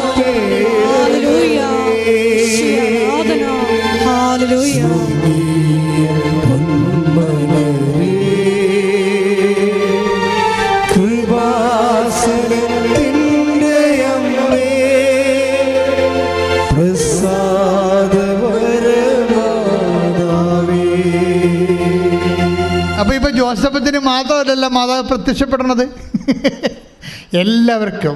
ആർക്കെല്ലാം ധൈര്യം പോകുന്നുണ്ടോ, ആർക്കെല്ലാം കണ്ണീര് പൊടിയുന്നുണ്ടോ, ആർക്കെല്ലാം രോഗമുണ്ടോ, ആർക്കെല്ലാം വിഷമമുണ്ടോ, അവിടെ മുമ്പിലെല്ലാം പ്രത്യക്ഷപ്പെട്ടുകൊണ്ട് സഞ്ചാരി മാതാവ് ഈ ദുരന്തമുണ്ടാകാമ്പോൾ പ്രാർത്ഥിക്കണമെന്ന് പറഞ്ഞ് അമ്മ നമ്മളെ കൊണ്ട് ലോകത്തെ കൊണ്ട് പ്രാർത്ഥിപ്പിച്ചുകൊണ്ട് ലോകത്തെ വിശുദ്ധീകരിക്കുകയും ശക്തീകരിക്കുകയും സംരക്ഷിക്കുകയും ചെയ്യുന്ന വലിയ കാലഘട്ടത്തിലെ കാർപ്പോടുകൂടി കർത്താവ് ശ്രദ്ധിക്കട്ടെ. ഹല്ലേലൂയ, ഹല്ലേലൂയ, ഹല്ലേലൂയ, ആരാധന പരിശുദ്ധ പരമ ദിവ്യകാരുണ്യത്തിന്.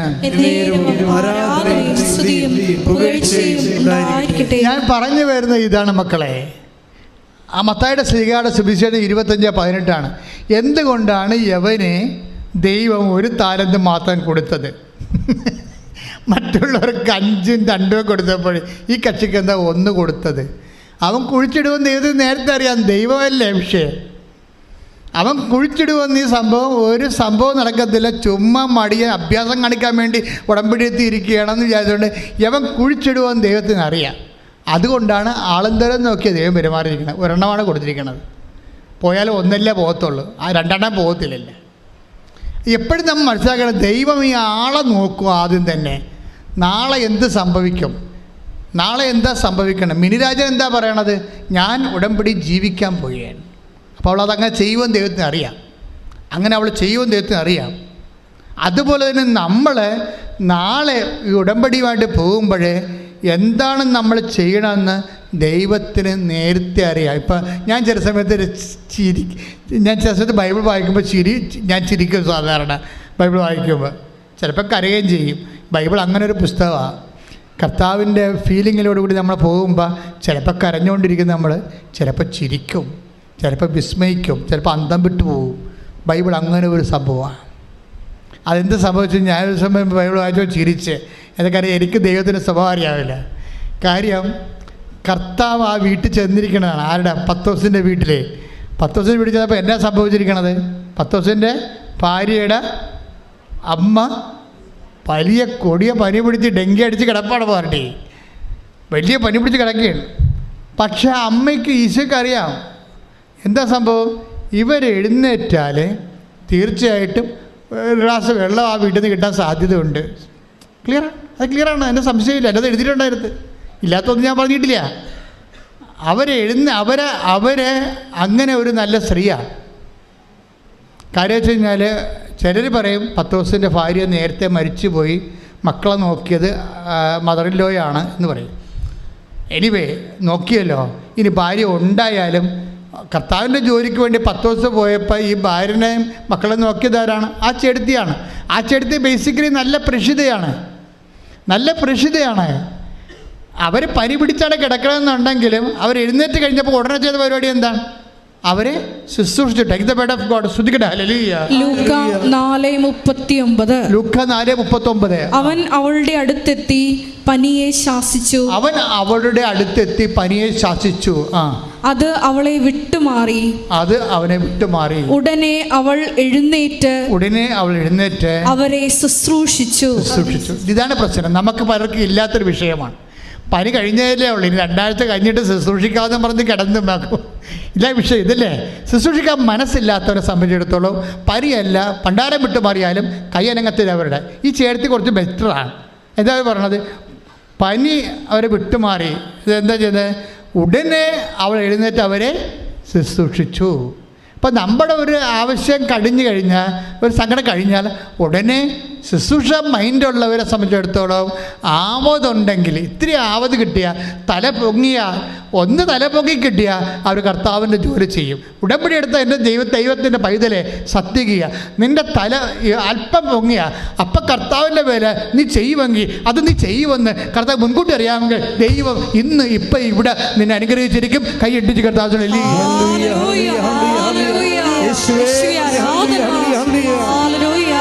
പരമദിവ്യകാരുണ്യത്തിന്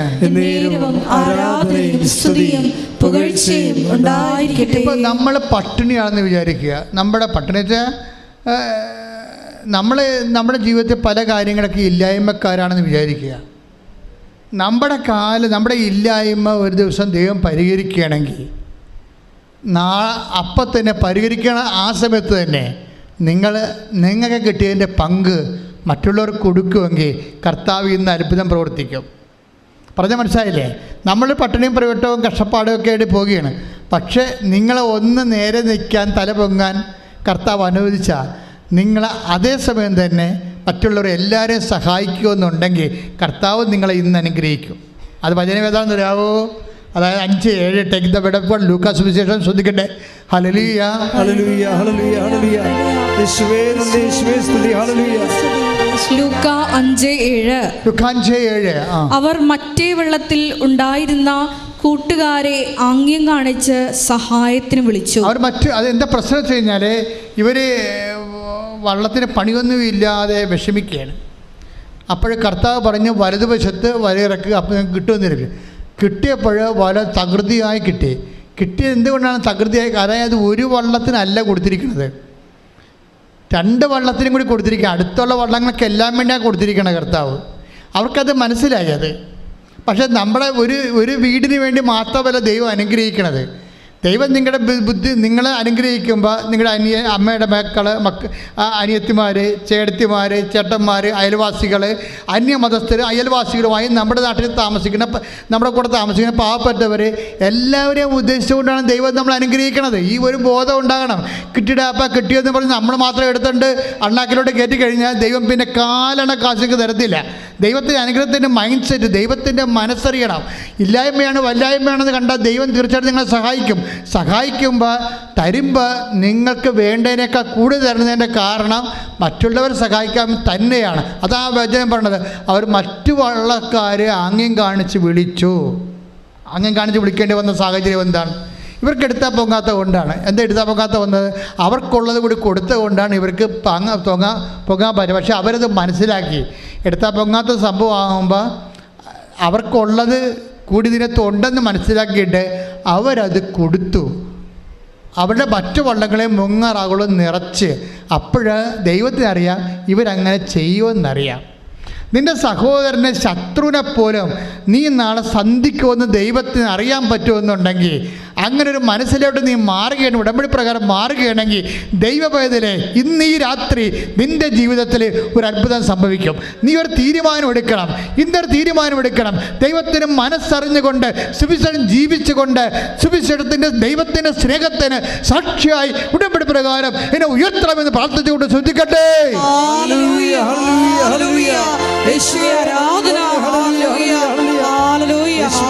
അവൻ്റെ കാലത്ത് നടന്ന ദൈവത്തിൻ്റെ മനസ്സലിവിൻ്റെ അനുകമ്പാരിതമായ പരസ്നേഹ ഉപവിപ്രവർത്തനങ്ങൾ എല്ലാ കാലങ്ങളിലും സൂര്യൻ അസ്തമിക്കണവരെ നടക്കണമെന്ന് ദൈവത്തിന് ആഗ്രഹമുള്ളത് കൊണ്ടാണ് കർത്താവ് പറഞ്ഞത്. എന്താണ്? ഞാൻ പോയാലും നിത്യത്തിലേക്ക് പോയാലും ഞാൻ അരൂപിയിൽ ആത്മാവിൽ നിങ്ങളുടെ കൂടെ വസിക്കുമ്പോഴും നിങ്ങളിവിടെ ഉണ്ടായിരുന്നുള്ള കാലം എന്ത് ചെയ്യണം? ഇത് നിങ്ങൾ തുറന്നുകൊണ്ടേയിരിക്കണം. രോഗിയെ കാണുമ്പോഴും ഇല്ലായ്മയെ കാണുമ്പോഴും വരയമയെ കാണുമ്പോഴും നിങ്ങൾ അവരെയെല്ലാം ഞാനാണെന്ന് കരുതിക്കൊണ്ട് എൻ്റെ മനസ്സലിവ് ഈ കാലഘട്ടങ്ങളിൽ എന്നെ സ്വീകരിക്കുന്നവരിലൂടെ ഇതിൽ നിന്ന് മറ്റവരിലേക്ക് പകർന്നുകൊണ്ട് ഇരുന്നു കൊണ്ട് ഈ ലോകം മുഴുവനും സ്നേഹത്തിൻ്റെ അനുകമ്പയുടെ ഉപവിയുടെ ദൈവരാജ്യമായി മാറണമെന്ന ഉദ്ദേശത്തോടു കൂടിയാണ് കർത്താവ് സംസാരിച്ചത്. മത്തായിയുടെ സുവിശേഷം 25:35 ശ്രദ്ധിക്കട്ടെ. ഹല്ലേലൂയ ഹല്ലേലൂയ ഹല്ലേലൂയ യേശുവേ നന്ദി നന്ദി ഹല്ലേലൂയ ഹല്ലേലൂയ ഹല്ലേലൂയ 25:35 മുതലുള്ള തിരുവചനങ്ങൾ. എന്തെന്നാൽ എനിക്ക് വിശന്നു, നിങ്ങൾ എനിക്ക് ഭക്ഷിക്കാൻ തന്നു. എനിക്ക് ദാഹിച്ചു, നിങ്ങൾ കുടിക്കാൻ തന്നു.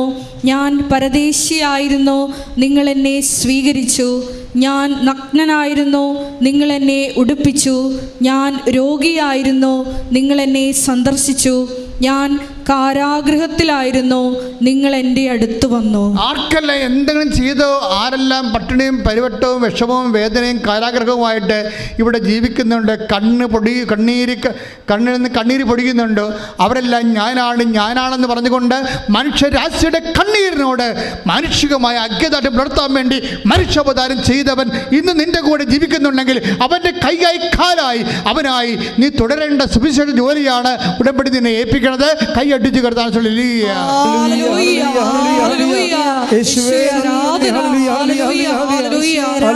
എൻ്റെ പ്രിയപ്പെട്ടവരെ, രോഗമുള്ളിടത്ത് കൈകൾ വെച്ചുകൊണ്ട് കൃപാസനത്തിന് ഈശോ തന്ന ഏറ്റവും വലിയ അഭിഷേകത്തിൻ്റെ ഒരു പ്രാർത്ഥനാ രൂപമാണ് രോഗമുള്ളിടത്ത് കൈകൾ വെച്ച് പ്രാർത്ഥിക്കുന്നത്. അനേകം മക്കളാണ് ഈ സമയത്ത് തീർത്ഥാടനത്തിൽ ഇവിടെ ഇരിക്കുന്നവരും ഓൺലൈനിൽ പ്രാർത്ഥിക്കുന്നവരും. അവരെപ്പോഴാണ് ഈ ആരാധന കൂടാൻ സൗകര്യം കിട്ടുന്നത് അപ്പോഴൊക്കെ അവർ സൗഖ്യപ്പെടുന്ന സന്ദേശങ്ങൾ സാക്ഷ്യം ഇവിടെ ഒന്ന് പറഞ്ഞിട്ട് നമുക്ക് കേട്ടിട്ടുണ്ട്, യൂട്യൂബിലുണ്ടത്. അതുകൊണ്ട് തന്നെ ആ ഒരു ബോധത്തിലും വിശ്വാസത്തിലും വേണം നിങ്ങൾ കൈവെക്കാൻ. നിങ്ങൾ കൈവെക്കുമ്പോൾ കർത്താവിൻ്റെ ആണിപ്പെടുത്താവുന്ന അത്ഭുതകരമാണെന്ന് നിങ്ങൾ മനസ്സിലാക്കണം. ആ കൈകൾ പ്രാർത്ഥിക്കുക. കർത്താവേ, എൻ്റെ കൈകളെ അങ്ങയുടെ ആണിപ്പെടുതാർന്ന അത്ഭുതകരങ്ങളായി അങ്ങ് മാറ്റണമേ. കർത്താവേ, കാറ്റിനെ ശാസിച്ച അങ്ങയുടെ കരങ്ങള് എൻ്റെ രോഗമുള്ളിടത്ത് ഇപ്പോൾ വയ്ക്കണമേ.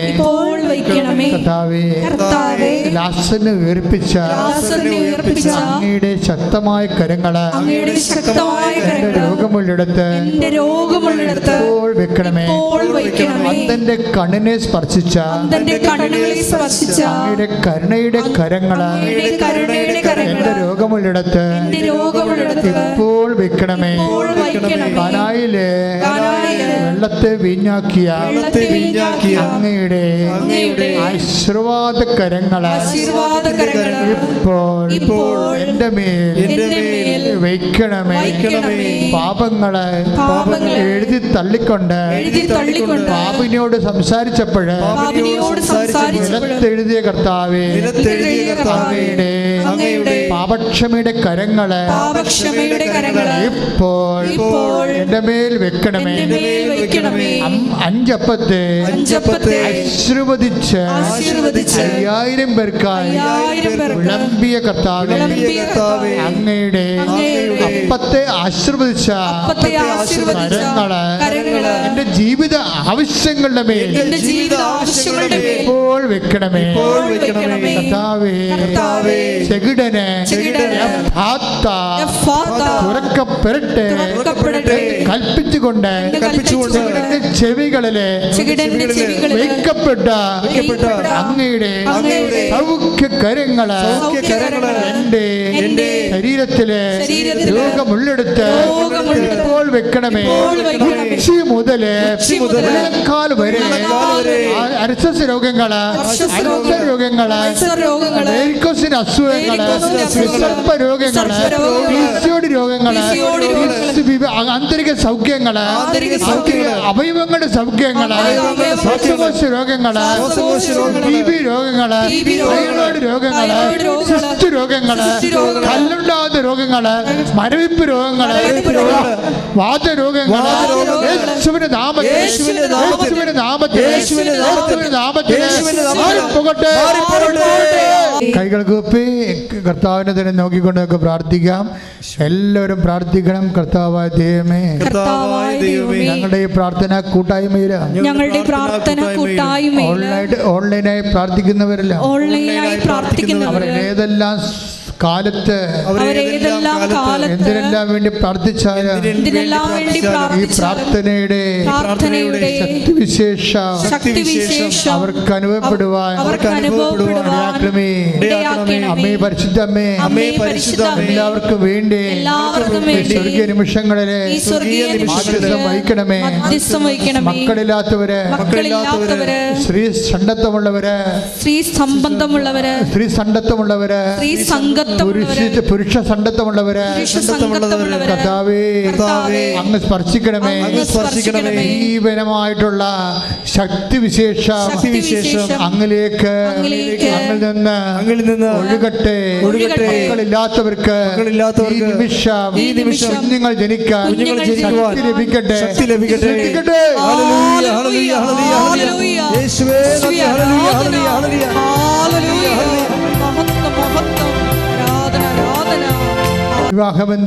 വിവാഹബന്ധം വേർപെടാൻ പോകുന്നവര്, കോടതി കേസ് കിടക്കുന്നവര്, ജീവിത പങ്കാളി ഒന്നിച്ച് ജീവിക്കാൻ ആഗ്രഹമുള്ളവര്, അവരുടെ മേലെ ആരാധനയിലെ കാരുണ്യം വർഷിക്കണമേ. ശ്രദ്ധിക്കട്ടെ.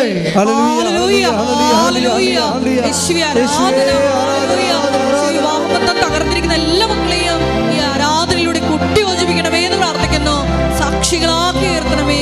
ഹല്ലേലൂയ, ഹല്ലേലൂയ.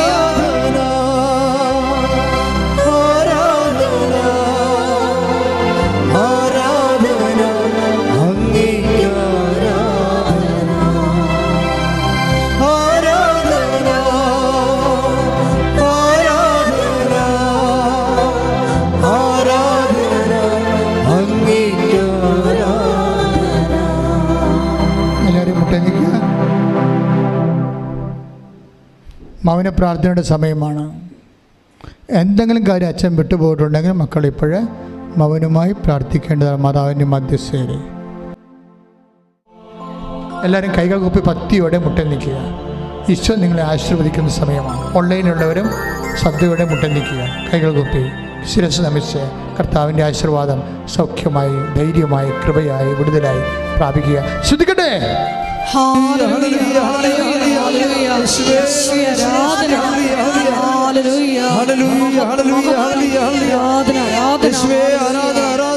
ശിരസ്സ് നമിച്ച് നമുക്ക് ദിവ്യകാരുണ്യനാഥന്റെ ആശീർവാദം സ്വീകരിക്കാം.